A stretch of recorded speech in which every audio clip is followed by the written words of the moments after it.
Pada suatu hari, seorang perampok memasuki perusahaan bank untuk mencuri uang. Perampok berteriak pada semua orang yang ada di bank. Jangan bergerak!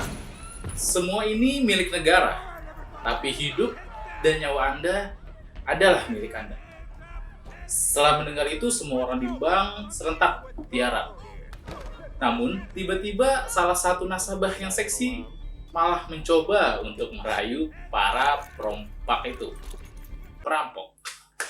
Tapi perampok itu malah berteriak, yang sopan mbak, ini adalah perampokan, bukan pemerkosaan. Setelah selesai merampok dan kembali ke rumah, perampok muda yang ternyata merupakan lulusan dari universitas terkenal berkata kepada perampok yang lebih senior yang merupakan hanya lulusan SD. Dia bilang, bang, sekarang kita waktunya untuk menghitung rampokan kita nih berapa. Perampok perampok senior malah menjawab, dasar bodoh, uang yang kita rampok itu banyak, repot untuk menghitungnya. Kita tunggu saja berita di TV, pasti ada mengenai sejumlah uang yang kita rampok.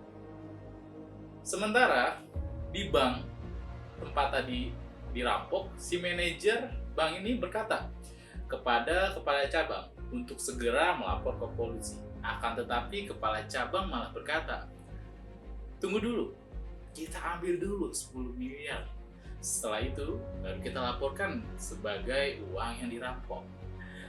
Kemudian, kepala cabang bank yang dirampok berkata, alangkah indahnya jika terjadi perampokan setiap bulan.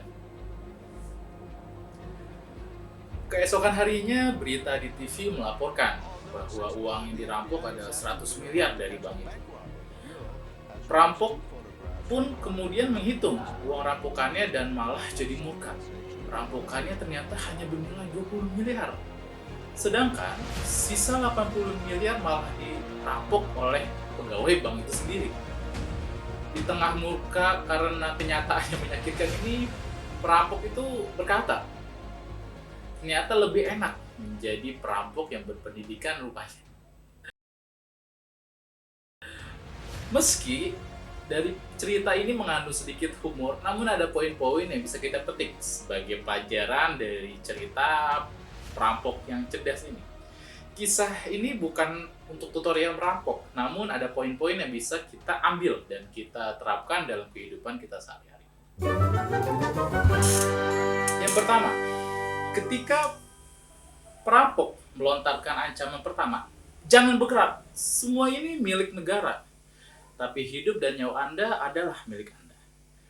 Sebenarnya teknik ini bisa disebut mind changing konsep, merubah cara berpikir seseorang. Semua orang akhirnya tiarap dan menyetujui pola pikir yang ditawarkan oleh perampok tersebut. Perampok berhasil merubah cara pikir orang-orang dengan menawarkan point of view yang berbeda.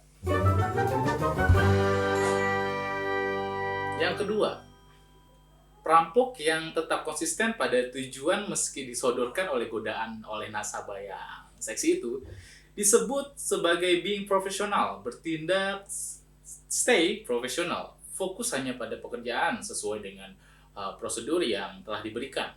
Jangan biarkan hal-hal tertentu justru malah mengalihkan perhatian dari tujuan utama kita. Yang ketiga, di dunia yang paling berpengalaman selalu punya cara yang lebih sederhana dalam menyelesaikan suatu masalah. Sesimpel saran orang tua dalam berbagai aspek kehidupan kita, seperti apa ya? Hal ini disebut experience atau pengalaman. Pada hakikatnya, pengalaman bisa saja menjadi lebih penting daripada selembar kertas dari universitas atau sekolah. Yang keempat, para pegawai bank yang mengambil kesempatan dalam kesempitan itu disebut sebagai swim with the tide, ikuti arus, membuat solusi dari sebuah situasi buruk dengan memanfaatkan situasi tersebut, mengubah situasi yang sulit menjadi keuntungan dengan seizing opportunity, atau berani mengambil resiko. Dengan ini kamu bisa saja membuka pintu pada kesempatan baru. Killing boredom. Coba sekali-kali keluar dari jalur yang biasa. Buat dan cobalah hal-hal baru yang mungkin sejak dulu ingin sekali kita lakukan. Nah, kesempatan yang didapatkan para pegawai bank itu juga bisa disebut dengan knowledge is worth as much as gold. Pengetahuan itu lebih berharga dari harta. Meski pengalaman adalah guru terbaik, tetapi pendidikan bisa menjadi jalan pintas dalam mencapai tujuan kita. Kita mungkin akan menghabiskan hidup untuk mencoba dan gagal pada lebih banyak kesempatan tanpa pendidikan. Namun dengan pendidikan dan ilmu kita bisa mendapatkan kesempatan yang lebih baik. Pendidikan tidak selalu didapatkan di sekolah maupun instrumen pendidikan yang lainnya. Bisa dari pengalaman atau belajar dari orang yang lebih berpengalaman di bidang itu. Yang perlu kita garis bawahi adalah jangan pernah berhenti belajar hanya karena merasa bahwa diri kita sudah cukup tahu akan apapun. Merendahlah sampai diri kita tidak bisa diinjak lagi. Teruslah menjadi gelas kosong sehingga kita akan terus terisi. Bijaklah atas apa yang terjadi dalam kehidupan kamu untuk tahu mana yang benar-benar baik untuk kita dan mana yang tidak. Halo teman-teman semua, jika video ini bermanfaat, tolong di subscribe dan di like ya. See you next time.